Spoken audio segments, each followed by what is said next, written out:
Thank you everyone for being here today. A very good afternoon to all of you. As mentioned, I'm here to speak about the importance of 21st century schools in small town India. So as I go forward, we all know this is India's map. And as on November 5, 2023, we have 794 districts in our country. And I call myself a nomad because I have been to over 600 districts of our country, not as a tourist, but as a traveler for work. Work to help people set up quality schools. So, when we all say from Kashmir to Kanyakumari, from Gujarat to Arunachal, it's a good thing to say that. We feel proud that yes, our country is diverse. But when you travel to the length and breadth of our country, you see that the states don't change the moment the boundaries are over. The culture, the food habits, behavioral pattern, the way they live, everything changes gradually. But yes, it changes. Now, for a country which is so diverse, how do we give education to people? I began my career as a teacher in a very small state board school in Madhya Pradesh, to go to a very celebrated and most expensive school of our country. I climbed the ladder right from the state board to an international school and realized that education is different for different stratas of people in our country. Education that works for a particular type of a child in back of beyond of Vidarbha or Bastar may not work for a child who's born in Bombay in a very, blessed family. It's different for us. And that's when, when I left a job, I was thinking, what am I doing with my life? What do I do? And then I thought, let's help people in setting up schools. And while I was visiting this country for work, I realized that everybody is talking about good education. And as it happens in any other country, even in our country, anything that comes not new, that's something worthy, goes to bigger cities first, and then comes to smaller cities, or maybe at times never reaches smaller cities. And that's when the 21st century had just begun, and I realized that we have to provide quality education even to the smaller towns. The reasons are listed further. So in last 14 years, traveling the country, helping people set up schools everywhere, almost everywhere, about 16 states of India, I realized that smaller towns, children, they need education as good as a metro child needs, because they are hungry for this good education. They want to transform their lives. Their parents want to transform their children's life. They do not want the children to go through the atrocities of life that they have gone through. And when we move forward in our journey, 1, 2, 5, 10, 50, we realize that smaller towns accept, appreciate, and use education as a facility with much more hunger and respect than anybody else. Education is a subject of social sector in India, in our country. And anybody who's working to set up a school prefers to do it as a business model. Government schools, government has also a large education service providers, but the change happens very late in the government system.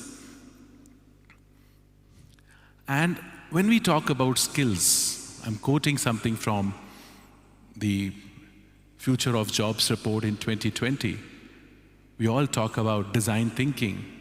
We all talk about computational thinking. We all talk about leadership, social influence.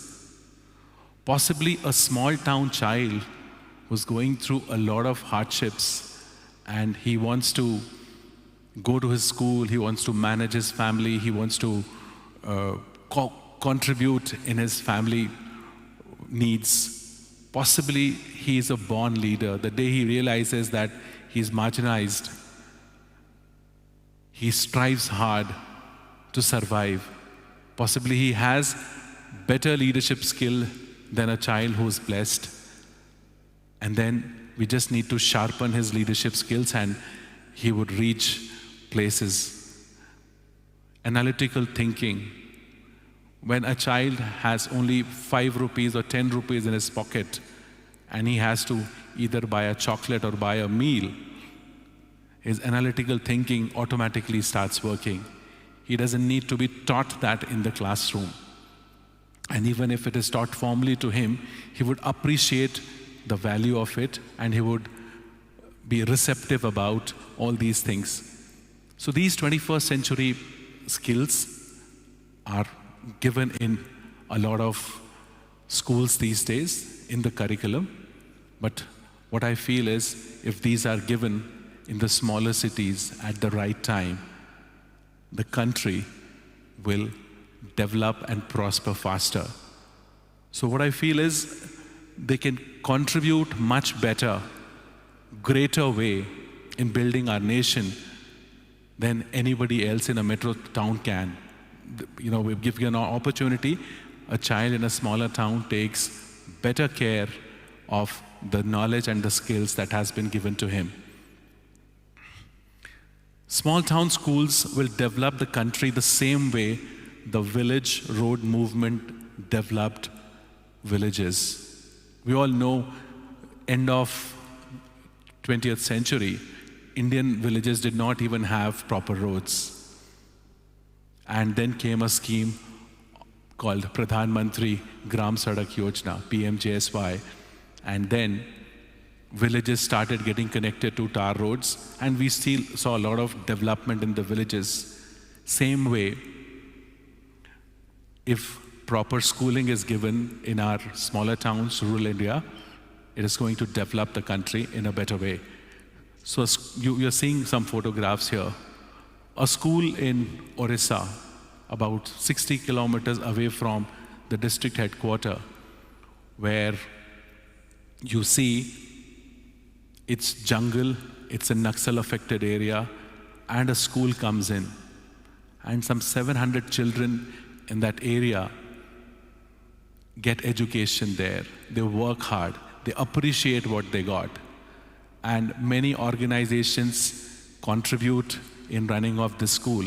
And these children get better board results than any affluent school in the entire district. A small school in Vidarbha,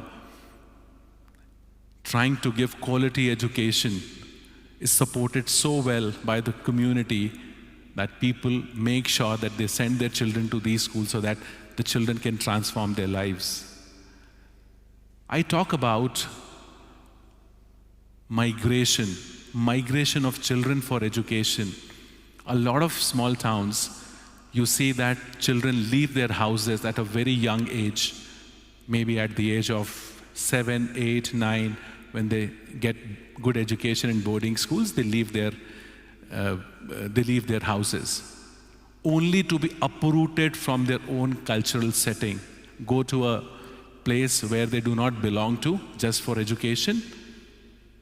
Sometimes they come back, mostly they don't. And when they don't, They are trying to develop bigger cities rather than their own town. It's a brain drain within the country, a brain drain from a smaller town to a bigger town.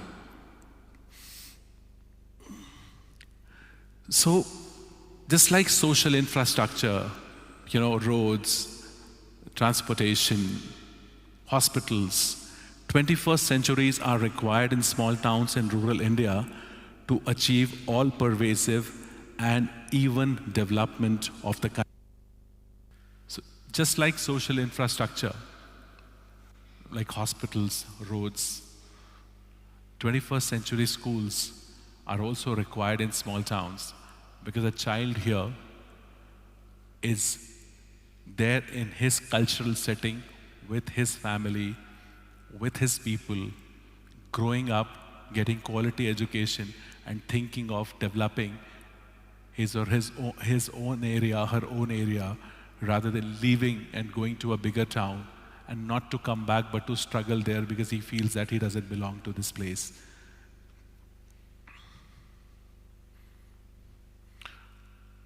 Another reason why small towns need these 21st century schools. If I give you an example, a school in Fatehabad might need teachers from Agra. Schools in Agra might need teacher from Delhi. School in Delhi might need teacher from Europe or America. And in most of the good schools and universities in West, you'll find teachers and professors from these small towns of India. Because education, being a teacher, is not the first choice of many kids who are born in bigger cities and metro cities. So there's another brain drain that is happening. And that brain drain is the brain drain of teachers. So most of the school teachers, as they come from small towns, there's a brain drain happening from smaller towns to bigger towns. I'm not saying that's wrong, but if greater brains stay in their own area and start developing or teaching kids in their own city, in their own town, possibly the area will be developed properly and people will belong to these places, these students, these teachers. And with these 21st century education, I'm sure the country is going to develop faster, people happy in their own settings, rather than for quality education, migrating from here, one place to another, and landing in a place where they don't belong to. So with this, I conclude my talk. Thank you so much for being here.